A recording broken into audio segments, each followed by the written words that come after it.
अस्सलामुअलैकुम। आप देख रहे हैं की न्यूज एचडी। मैं हूं हारिस अली शाह गिलानी। चलते हैं आज की अहम खबरों की तरफ। खबरों का सिलसिला आगे बढ़ाते हुए रुक करेंगे गुजरांवाला का, जहां से रिपोर्ट कर रही हैं हमारी नुमाइंदा उज़्मा शाहीन।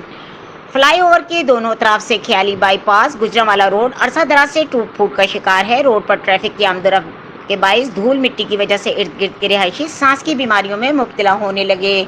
सड़क से गुजरने वाली ट्रैफिक भी इंतहाई खतरनाक सूरत हाल से दो चार है। सुबह होने वाली बारिश के बाद नक्कासी आब के इंतजाम नाकिस रहे। टूटी हुई रोड और बारिश के पानी के बायस शहरियों को गुजरने में मुश्किलात का सामना करना पड़ा।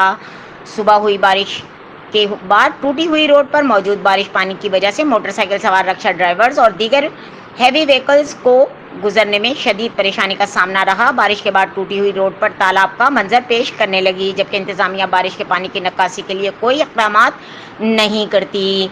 मुकामी रिहायशियों का कहना है कि टूटी हुई रोड पर जगह जगह खड्डे हुए हैं और ट्रैफिक के जाम रहने से आवाम मिनटों का सफर घंटों में तय करने पर मजबूर। गाड़ियों को भी शदीद नुकसान पहुंच रहा है, लेकिन मुतल्लका हुक्काम और आवामी नुमाइंदे सिर्फ तफले तस्लीम देते आ रहे हैं। वजीर आला पंजाब और मुतल्लका हुक्काम से मुतालबा है कि टूटी हुई सड़क के इस हिस्से के फौरी तामीर और मरम्मत की जाए ताकि आवाम की मुश्किलात में कमी हो सके।